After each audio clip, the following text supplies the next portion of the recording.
السلام علیکم۔ انفارمیٹک 92 میں آپ دوستوں کو خوش آمدید کہتے ہیں۔ کروڑوں اربوں خربوں بار درود پاک نبی آخر الزمان صلی اللہ علیہ وسلم کی ذات پر آپ بھی نبی پاک صلی اللہ علیہ وسلم پر ایک دفعہ درود پاک پڑھ لیں، اور آپ سے درخواست ہے کہ میرے اس چینل کو سبسکرائب کر دیں اور بیل آئیکن کو دبا دیں تاکہ آنے والی مزید معلوماتی ویڈیو آپ تک بر وقت پہنچ سکے۔ جی محترم دوستو، امید کرتا ہوں کہ سب دوست خیریت سے ہوں گے۔ آج آپ کو ایک تاریخی عجوبہ جو ہے وہ دکھانے لگے ہیں، خدا کی قدرت کا شاہکار۔ یہ جبل فیل، جسے ایلیفنٹ راک یا ایلیفنٹ ماؤنٹین کہا جاتا ہے، اس کے بارے میں بتانے لگے ہیں۔ یہ خدا کی ایک قدرت ہے، یہ بہت بڑا شاہکار ہے اللہ پاک کا، اور اس کی تاریخ جو ہے یہ 7000 سال قبل کی ہے۔ یہ تاریخ اس کی، یہ 7000 سال پرانی اس کی تاریخ ہے۔ جی دوستو، یہ دیکھ رہے ہیں آپ جبل فیل، یہ جو پہاڑ ہے ہاتھی کا بنا ہوا ہے۔ اس کی دوستو اونچائی جو ہے 50 میٹر اونچائی ہے، یعنی کہ 171 فیٹ اونچا ہے یہ پہاڑ زمین سے، 171 فٹ۔ اور یہ بہت ہی زبردست جو مٹی ہے، گولڈن کلر کی مٹی ہے، جو اس کے ارد گرد ڈھکا ہوا ہے، یہ سارا گولڈن ریت ہے، یہ بڑی زبردست۔ اب زبردست تفریحی مقام ہے، دنیا بھر سے لوگ اسے دیکھنے کے لیے آتے ہیں، ایلیفنٹ راک کو، جبل فیل کو۔ تو دوستو یہ بہت زبردست شاہکار ہے قدرت کا۔ آپ دیکھ رہے ہیں کہ خدا کی شان ہے کہ 7000 سال پرانی اس کی تاریخ ہے۔ بہت ہی قیمتی قدیم چیز ہے یہ ہاتھی جو ایلیفنٹ راک ہے، حیرت انگیز قدرتی عجائب ہے، یہ عجائبات میں ہے، ایک عجائب ہے۔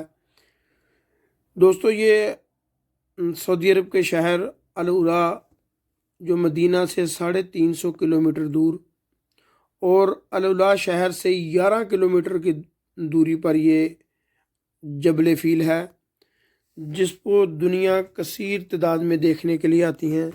یہ دیکھیں قدرت کا شاہکار، کہ ایسے میں آپ کو دکھاتا ہوں کہ یہ دیکھیں کہ ایسے لگ رہا ہے جیسے اس کی پسلیاں بھی بنی ہوئی ہیں، ہڈیاں بھی بنی ہوئی ہیں، اس کی نظر آ رہی ہیں۔ یہ میرے مالک کا بہت بڑا شاہکار ہے، اور یہ دنیا بھر سے لوگ دیکھنے کے لیے آتے ہیں۔ اس کے ارد گرد بھی جو جتنے پہاڑ ہیں وہ بڑے عجیب ہی مشابہت اختیار کرتے ہیں کئی چیزوں سے، اور بڑے عجیب چیزیں ہیں۔ یہاں پر حضرت سمود علیہ السلام کی قوم سے لے کر 7000 سال 6000 سال قبل جو ہے وہ چلتا آ رہا ہے سلاسل۔ انہی علاقوں میں بتایا جاتا ہے تاریخ میں کہ حضرت سمود علیہ السلام اسی قوم میں اللہ پاک نے انہوں نے بھیجا تھا۔ تو یہ بڑی تاریخ، یہ دیکھیں میں آپ کو بتانے لگا ہوں کہ یہ اوپر دیکھیں ایسے محسوس ہو رہا ہے اس کی کہ جیسے یہ اس کی پسلیاں ہیں جانور کی۔ اس طرح یہ ہاتھی جو ہے یہ خدا کی قدرت ہے، یہ آپ دیکھ رہے ہیں، یہ اللہ کی قدرت کا شاہکار ہی ہے میرے مالک کا۔ تو یہ دوستو سعودی عرب سے بتا رہا ہوں، سعودی عرب کا شہر ہے العلا، یعنی کہ تبوک روڈ پر۔ یہ بڑا تاریخی شہر تھا۔ جب حجاج اکرام دمشق سے شام کی طرف سے جب مدینہ منورہ یا مکہ معظمہ آتے تو رستے میں یہ تاریخی شہر پڑتا تھا۔ بڑا تاریخی شہر ہے العلا، اس میں بے شمار عجائبات ہیں۔ اب تو اس کو اتنا ہی خوبصورت کر دیا گیا ہے کہ دنیا بھر کے سیاح یہ دیکھ رہے ہیں۔ آپ انتہائی زبردست آپ رات کا ویو دیکھ رہے ہیں۔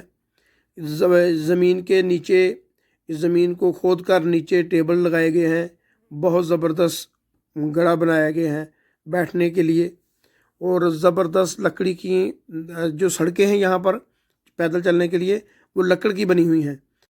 اب ماشاءاللہ سعودی حکومت نے اسے بہت زبردست ایک تفریحی مقام بنا دیا ہے۔ رات کو ایک دیکھنے کے قابل منظر ہے۔ یہ آپ دیکھ رہے ہیں کہ زیر زمین زبردست قسم کی سیٹنگ لگائی ہوئی ہے بیٹھنے کے لیے، بہت زبردست جگہ، بہت ہی دوستو زبردست نظارہ بن جاتا ہے جب یہ دیکھیں کتنا زبردست نظارہ ہے دیکھنے کے لیے۔ ایک عجیب پہاڑوں میں عجیب مشابہت کے حامل پہاڑ ہیں یہ عجیب، اور ساتھ میں ایلیفنٹ راک یہ دیکھ رہے ہیں آپ، جہاں پر دنیا کے کونے کونے سے لوگ جو ہے اس جگہ کا وزٹ کرنے کے لیے آتے ہیں کثیر تعداد میں۔ ابھی ہم جو ہے نا وہ مغرب کے وقت جو ہے نا وہ ذرا جلدی نکل آئے تھے یہاں سے، تو اب جیسے جیسے یہ رات ڈلتی ہے تو ویسے ویسے ہی یہ سما بہت ہی خوبصورت، مزید خوبصورت ہو جاتا ہے اس کا نکھار۔ تو آپ دوست بھی جو سیاحت کے شوقین ہیں ایسی چیزیں دیکھنے کے لیے، وہ ضرور اس جگہ کا وزٹ کریں۔ انتہائی خوبصورت جگہ ہے اور زبردست انتظامات ہیں یہاں پر، بیٹھنے کا بہت زبردست پراپر انتظام ہے۔ اللہ پاک ہم سب کا حامی و ناصر ہو۔ بہت شکریہ۔